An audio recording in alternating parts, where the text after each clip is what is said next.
बर्तमान बड़ खबर पाणीपाग को नहीं बड़ सूचना नुआ अपडेट तेबे आहुरी 4 दिन भयंकर कालबैशाखी वर्षा 50 किलोमीटर घंटा प्रति बेगरे बहीपे पवन तेबे जानिबा डिटेल्स इनफॉरमेशन ता पूर्व वीडियो को लाइक करंतु जदि पारुछंती आपनकर सांग साथी मानको वीडियोटी को शेयर करनियतु जदि फ्रेंड्स आपण माने हमर ई चैनल ले नुआ ही वीडियो देखुछंती पूर्व केबे भी सब्सक्राइब करनाती तेबे निहाती चैनल को सब्सक्राइब कर सहित पाखरे आस्तुवा बेल आइकन को बजे रखतांतु तेबे जारी रहिबा भयंकर कालबैशाखी वर्षा घड़घड़ी बिजुली सांगको प्रबल पवन बहिब भारतीय पाणीपाग विभाग एने ओडिशा पई सतर्कता सूचना जारी करिछि। आगामी 4 दिन मध्य विभिन्न जिले में झड़ वर्षा वज्रपात एवं झड़ पवन हेबार पूर्वानुमान करिछि आईएमडी। राज्य में वर्तमान अस्थिर पाग परिस्थिति अनुभूत होउछि। दिन मानक प्रबल गरम एवं गुळुगुळी हेउथबा बेले संध्या आसिले वर्षा सांगको पवन माड़ी आसुछि। किछि स्थान में कुआपथर वर्षा होउछि। पाणीपाग विभाग अनुसार एहीपरि भावे एप्रिल 3 तारिख पर्यंत जारी रहिबार आशंका करा जाउछि, जहाँ दुर्बल अंचल गुड़िकरे संभाव्य विपदर आशंका सृष्टि करिछि। एथिପାଇଁ उत्तर जिला गुड़िक जहाँकि मयूरभंज बालेश्वर भद्रक और केन्दुझर पर ऑरेंज अलर्ट जारी करिछि विभाग। ଏହି ଅଞ୍ଚଳ ଗୁଡ଼ିକରେ ବିଚ୍ଛିନ୍ନ ସ୍ଥାନରେ ପ୍ରବଳ ବର୍ଷା ସାଙ୍ଗକୁ ବଜ୍ରପାତ ହେବା ସହିତ 40 ରୁ 50 କିଲୋମିଟର ଘଣ୍ଟା ପ୍ରତି ବେଗରେ ପବନ ବହିବ ଏବଂ କୁଆପଥର ବର୍ଷା ହେବାର ସମ୍ଭାବନା ରହିଛି।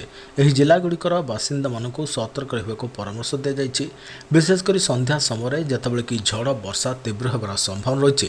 ଏହା ବ୍ୟତୀତ ଆଇଏମଡି 17 ଜିଲ୍ଲାକୁ ୟେଲୋ ଆଲର୍ଟ ଜାରି କରିଛି। ଏହି ଜିଲ୍ଲାଗୁଡ଼ିକରେ ମଧ୍ୟମ ଧରଣର ବର୍ଷା ବଜ୍ରପାତ ସହିତ ପ୍ରବଳ ପବନ ବହିବ।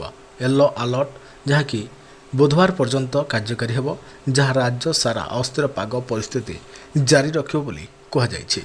तेबे वर्तमान दिनर तापमात्रा उच्च सत्वे पाणीपाग विज्ञानी माने स्पष्ट करिसंति जे जारी रहितबा कालबैशाखी कार्यकलाप जोगु आगामी दिन में तापमात्रा कौनसी उल्लेखनीय वृद्धि आशा करा जाई नाही, जहाँ प्रचंड गरमरू अस्थायी आश्वस्ति प्रदान करिपारे। सेपटे टिटलागढ़ में 41.8 डिग्री सेल्सियस तापमात्रा रही बेले एसबू जिला को कालबैशाखी नहीं सतर्कता। पश्चिम ओडिशा रे सर्वाधिक तापमात्रा वृद्धि पाइबार लगी। टिटलागढ़ में पारद 41.8 डिग्री छुईछे, जहाँकि चलित वर्षर अद्यावधि सर्वाधिक तापमात्रा रेकर्ड होइछे।